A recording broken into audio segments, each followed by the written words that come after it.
ప్రభువు నామానికి స్తోత్రం. ప్రతిరోజు వినడం ద్వారా ఒక సంవత్సరానికి బైబిల్ చదవడానికి ఈ ఛానల్ సహాయపడుతుంది. Please subscribe and support. హృదయపూర్వక ధన్యవాదాలు. నేటి వేద భాగం దినవృత్తాంతములు 2వ గ్రంథము 12వ అధ్యాయము. రెహబాము రాజ్యము స్థిరపడి తాను బలపరచబడిన తరువాత అతడును ఇశ్రాయేలీలందరూ యెహోవా ధర్మశాస్త్రమును విసర్జించిరి. వారు యెహోవా ఎడల ద్రోహము చేసినందున రాజైన రెహబాము యొక్క 5వ సంవత్సరమందు ఐగుప్తు రాజైన షీషకు 1200 రథములతోనూ 60,000 గొర్రపు రౌతులతోనూ యెరూషలేము మీదికి వచ్చెను. అతనితో కూడా ఐగుప్తు నుండి వచ్చిన లూబీయులు, సుక్కీయులు, కూషీయులు అనువారు లెక్కకు మించియుండిరి.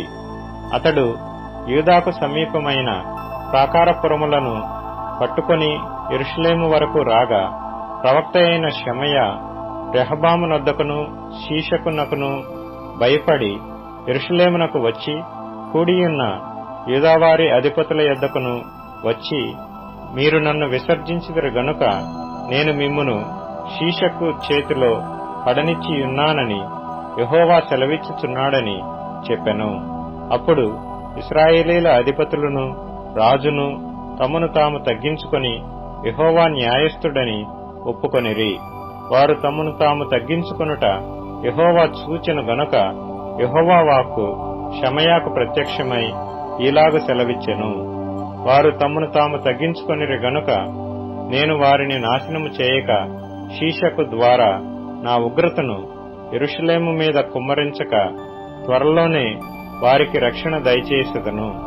అయితే నన్ను సేవించుటకును భూరాజులకు దాసులై ఇండుటకును ఎంత భేదమున్నదో వారు తెలుసుకొనున్నట్లు వారు అతనికి దాసులగుదురు.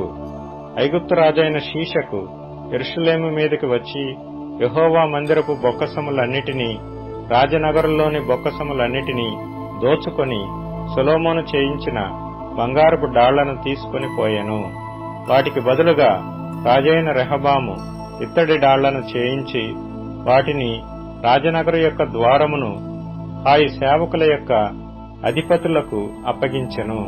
రాజు యెహోవా మందిరములోనికి ప్రవేశించినప్పుడెల్లా నగర సేవకులు వచ్చి వాటిని ఎత్తి తరువాత వాటిని మరలా గదిలో ఉంచుచూ వచ్చిరి.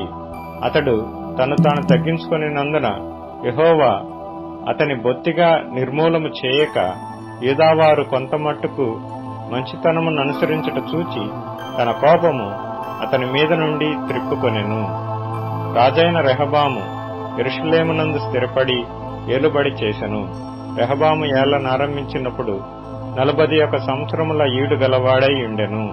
తన నామమును అచ్చట ఉంచుటకై ఇశ్రాయేలీల గోత్రములన్నిటిలో నుండి యెహోవా కోరుకొనిన పట్టణమగు యెరూషలేమునందు అతడు 17 సంవత్సరములు ఏలెను. అతని తల్లి పేరు నయమా, ఆమె అమ్మోనీయురాలు.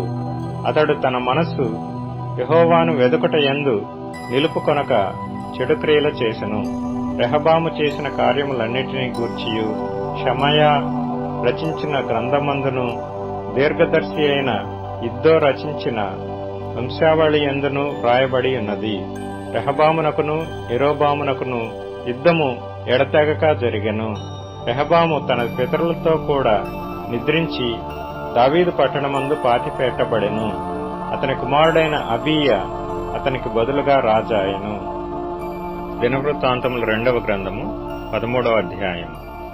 రాజైన యెరోబాము ఏలుబడిలో 18వ సంవత్సరమందు అబీయా యూదావారిని ఏలనారంభించెను. అతడు 3 సంవత్సరములు యెరూషలేమునందు ఏలెను. అతని తల్లి పేరు మీకాయా, ఆమె గిబియా ఊరివాడైన ఊరియేలు కుమార్తె. అబీయాకును యెరోబామునకును యుద్ధము కలుగగా అబీయా 4 లక్షల మంది పరాక్రమశాలుల సైన్యము ఏర్పరచుకొని యుద్ధమునకు సిద్ధము చేసెను. యెరోబామును 8 లక్షల మంది పరాక్రమశాలులను ఏర్పరచుకొని అతనికి ఎదురుగా వారిని యుద్ధమునకు వ్యూహపరిచెను. అప్పుడు అబీయా ఎఫ్రాయిము మన్యమందుండు శమరాయిము కొండ మీద నిలిచి ప్రకటించినదేమనగా, యెరోబామా, ఇశ్రాయేలు వారలారా, మీరందరూ నాకు చెవియొగ్గుడి.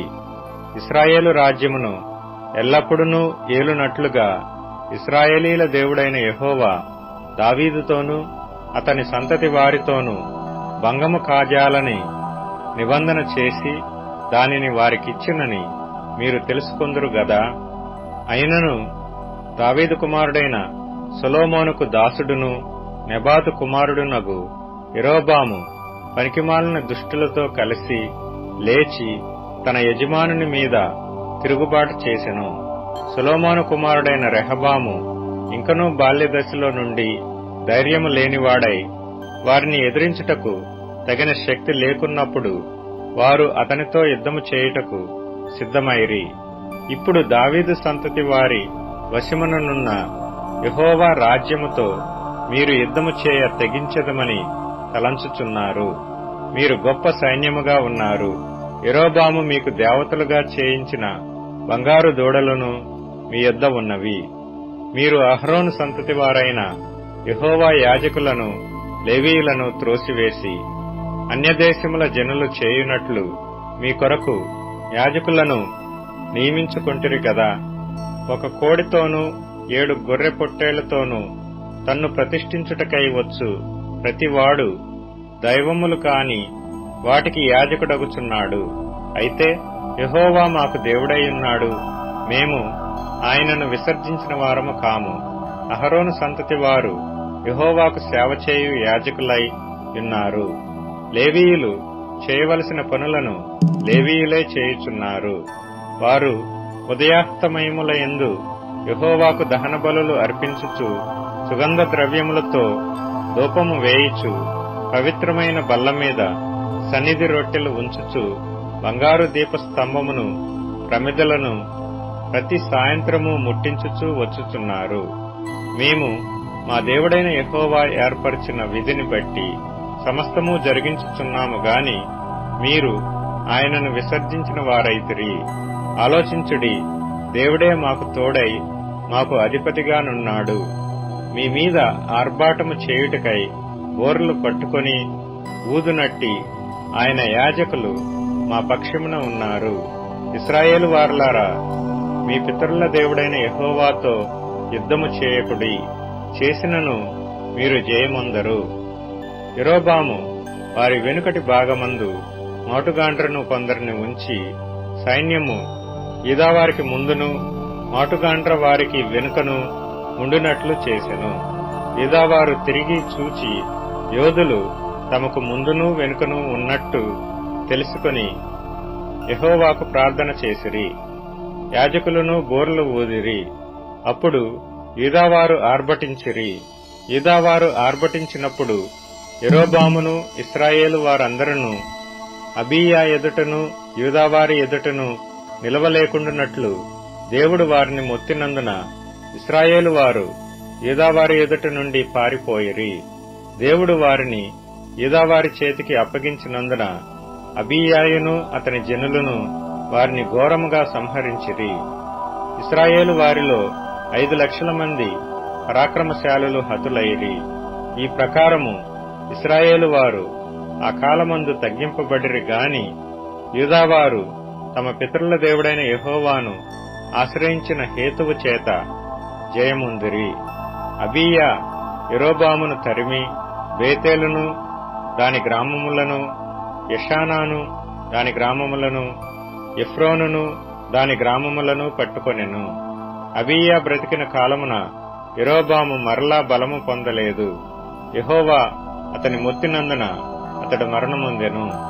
అబీయా వృద్ధి నొందెను. అతడు 14 మంది భార్యలను వివాహము చేసుకొని 22 కుమారులను 16 కుమార్తెలను కనెను. అబీయా చేసిన ఇతర కార్యములను గూర్చియు అతని చర్యను గూర్చియు అతని కాలమున జరిగిన సంగతులను గూర్చియు ప్రవక్త అయిన ఇద్దో రచించిన సటీకా గ్రంథమునందు రాయబడి ఉన్నది. లూకా సువార్త 14వ అధ్యాయం. విశ్రాంతి దినమున ఆయన భోజనము చేయుటకు పరిసయ్యుల అధికారులలో ఒకని ఇంటిలోనికి వెళ్ళినప్పుడు ఆయన ఏమి చేయును అని వారాయనను కనిపెట్టుచుండిరి. అప్పుడు జలోదర రోగము గల ఒకడు ఆయన ఎదుట ఉండెను. యేసు విశ్రాంతి దినమున స్వస్థపరచుట న్యాయమా కాదా అని ధర్మశాస్త్రోపదేశకులను పరిసయ్యులను అడుగగా వారు ఊరకుండిరి. అప్పుడు ఆయన వానిని చేరదీసి స్వస్థపరిచి పంపివేసి, మీలో ఎవని గాడిదయైనను ఎద్దైనను గుంటలో పడిన ఎడల విశ్రాంతి దినమున దానిని పైకి తీయడా అని వారిని అడిగాను. ఈ మాటలకు వారు ఉత్తరము చెప్పలేకపోయిరి. పిలువబడిన వారు భోజన పంక్తిని అగ్రపీఠములు ఏర్పరచుకొనుట చూచి ఆయన వారితో ఈ ఉపమానము చెప్పారు. నిన్నెవరైనను పెళ్లి విందుకు పిలిచినప్పుడు అగ్రపీఠం మీద కూర్చుండవద్దు. ఒకవేళ నీకంటే ఘనుడు అతని చేత పిలువబడగా నిన్నును అతనిని పిలిచిన వాడు వచ్చి ఇతనికి చోటిమ్మని నీతో చెప్పును. అప్పుడు నీవు సిగ్గుపడి కడపటి చోటున కూర్చుండ సాగుదు. అయితే నీవు పిలువబడినప్పుడు నిన్ను పిలిచిన వాడు వచ్చి, స్నేహితుడా, పై చోటికి పొమ్మని నీతో చెప్పులాగున నీవు పోయి కడపటి చోటున కూర్చుండు. అప్పుడు నీతో కూడా కూర్చుండు వారందరి ఎదుట నీకు ఘనత కలుగును. తన్ను తాను హెచ్చించుకొను ప్రతివాడును తగ్గింపబడును, తన్ను తాను తగ్గించుకొనివాడు హెచ్చింపబడునని చెప్పాను. మరియు ఆయన తన్ను పిలిచిన వానితో ఇట్లనెను, నీవు పగటి విందైనను రాత్రి విందైనను చేయునప్పుడు నీ స్నేహితులనైనను నీ సహోదరులనైనను నీ బంధువులనైనను ధనవంతులకు నీ పొరుగువారినైనను పిలవవద్దు. వారు ఒకవేళ నిన్ను మరల పిలుతురు కనుక నీకు ప్రత్యుపకారం కలుగును. అయితే నీవు విందు చేయునప్పుడు బీదలను, అంగహీనులను, కుంటివాండ్రను, గుడ్డివాండ్రను పిలువు. నీవు ప్రత్యుపకారము చేయుటకు వారికేమీ లేదు గనక నీవు ధన్యుడవగుదువు. నీతిమంతుల పునరుత్థానమందు నీవు ప్రత్యుపకారము పొందుదువని చెప్పాను.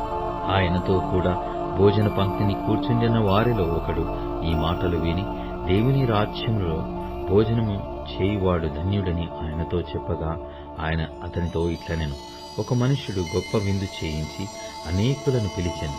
విందు కాలమందు అతడు ఇప్పుడు సిద్ధమై ఉన్నది రండని పిలువబడిన వారితో చెప్పుటకు తన దాసుని పంపెను. అయితే వారందరూ ఏక మనసుతో నెపములు చెప్పసాగిరి.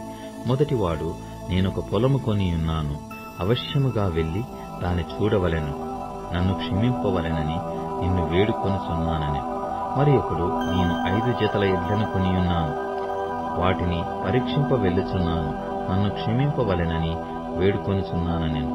మరి ఒకడు, నేనొక స్త్రీని వివాహం చేసుకున్నాను, అందుచేత నేను రాలేనని. అప్పుడు ఆ దాసుడు తిరిగి వచ్చి ఈ మాటలు తన యజమానునికి తెలియజేయగా, ఆ ఇంటి యజమానుడు కోపపడి, నీవు త్వరగా పట్టణ వీధిలోనికి సందులలోనికి వెళ్లి బీదలను, అంగహీనులను, కుంటివారిని, గుడ్డివారిని ఇక్కడికి తోడుకొని రమ్మని ఆ దాసునితో చెప్పాను. అంతటా దాసుడు, ప్రభువా, నీవాజ్ఞాపించినట్టు చేసి తిని కాని ఇంకనూ చోటున్నదని చెప్పాను. అందుకు యజమానుడు, నా ఇల్లు నిండునట్లు నీవు రాజ్యమార్గములలోనికి కంచెలలోనికి వెళ్లి లోపలికి వచ్చుటకు అక్కడి వారిని బలవంతం చేయము. ఏలయనగా పిలువబడిన ఆ మనుషులలో ఒక్కడును నా విందు రుచి చూడడని మీతో చెప్పుచున్నానని.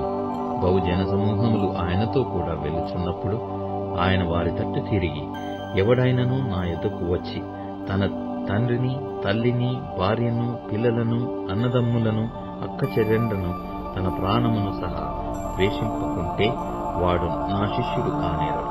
మరియు ఎవడైనను తన శిలువను మోసికొని నన్ను వెంబడింపని ఎడల వాడు నా శిష్యుడు కానేరడు. మీలో ఎవడైనను ఒక గోపురము కట్టింపగోరిన ఎడల దానిని కొనసాగించుటకు కావలసినది తన యొద్ద ఉన్నదో లేదో అని కూర్చుండి తగులుబడి మొదట లెక్క చూచుకొనని ఎడల అతడు దాని పునాది వేసి ఒకవేళ దానిని కొనసాగింపలేకపోయినందున చూచువారందరూ, ఈ మనుషుడు కట్ట మొదలు పెట్టెను గాని కొనసాగింపలేకపోయెనని అతని చూచి ఎగతాళి చేయసాగుదురు.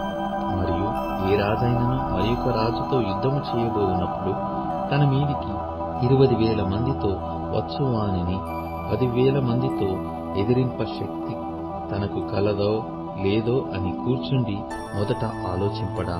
శక్తి లేని ఎడల అతడింకను దూరముగా ఉన్నప్పుడే రాయబారము పంపి నాకు కలిగినదంతయు విడిచి పెట్టని వాడు నా శిష్యుడు కానేరడు. ఉప్పు మంచిదే గాని ఉప్పు నిస్సారమైతే దేని వలన దానికి సారము కలుగును? అది భూమికైనను ఎరువుకైనను పనికిరాదు గనుక దానిని బయట పారవేయుదురు.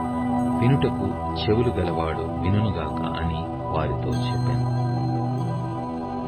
కీర్తనల గ్రంథము నుండి 3వ కీర్తన.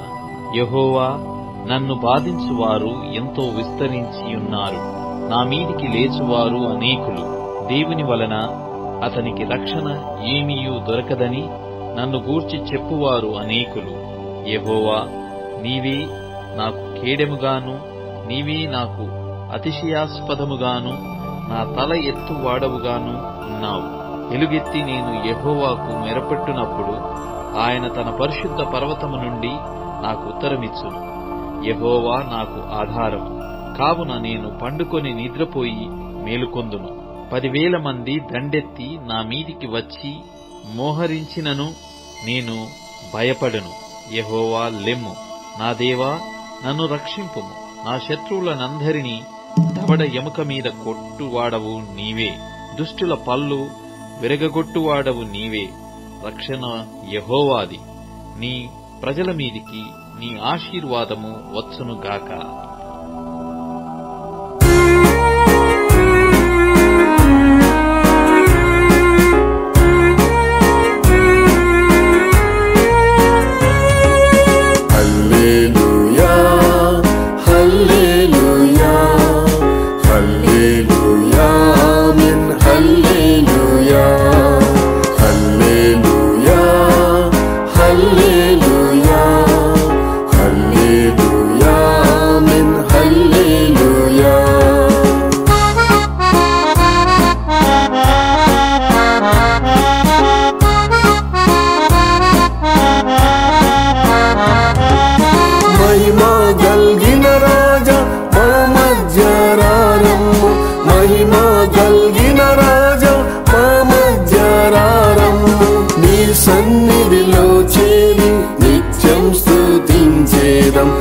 సన్నిధిలో చేరి నిత్యం స్తుతించేదం. హల్లెలూయా, హల్లెలూయా, హల్లెలూయా, ఆమేన్. హల్లెలూయా, హల్లెలూయా, హల్లెలూయా, హల్లెలూయా, ఆమేన్. హల్లెలూయా.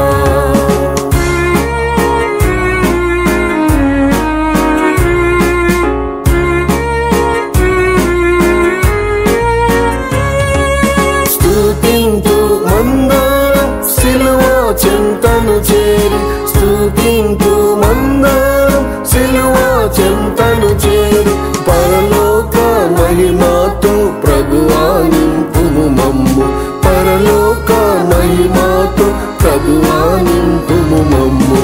హల్లెలూయా, హల్లెలూయా, హల్లెలూయా, ఆమేన్. హల్లెలూయా, హల్లెలూయా, హల్లెలూయా, హల్లెలూయా, ఆమేన్. హల్లెలూయా.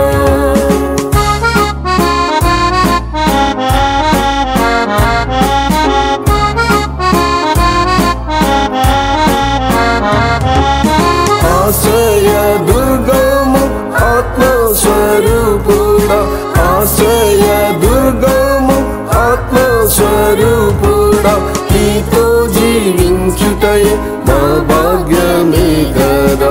నీతో జీవించుటయే మా భాగ్యమే కదా.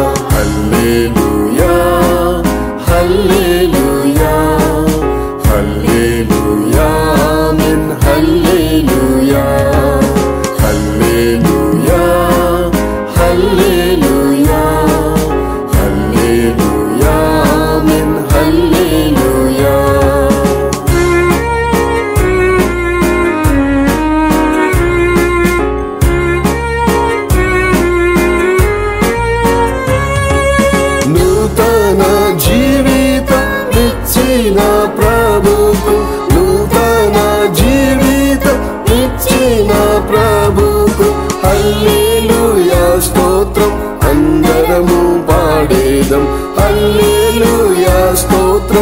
అందరము పాడేదం. హల్లెలూయా హల్లెలూయా హల్లెలూయా ఆమేన్. హల్లెలూయా హల్లెలూయా హల్లెలూయా హల్లెలూయా ఆమేన్. హల్లెలూయా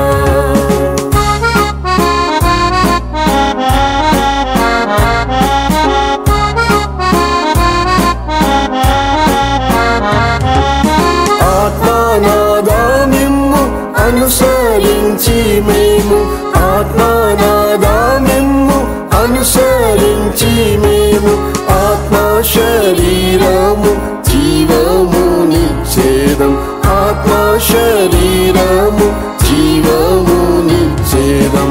హల్లెలూయా హల్లెలూయా హల్లెలూయా ఆమేన్. హల్లెలూయా హల్లెలూయా హల్లెలూయా హల్లెలూయా ఆమేన్. హల్లెలూయా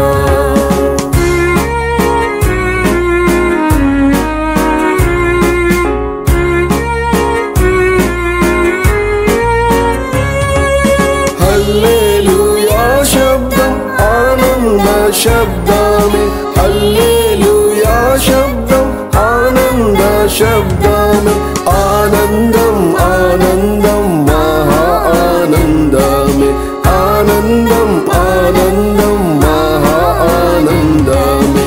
హల్లెలూయా హల్లెలూయా హల్లెలూయా ఆమేన్. హల్లెలూయా హల్లెలూయా హల్లెలూయా హల్లెలూయా ఆమేన్. హల్లెలూయా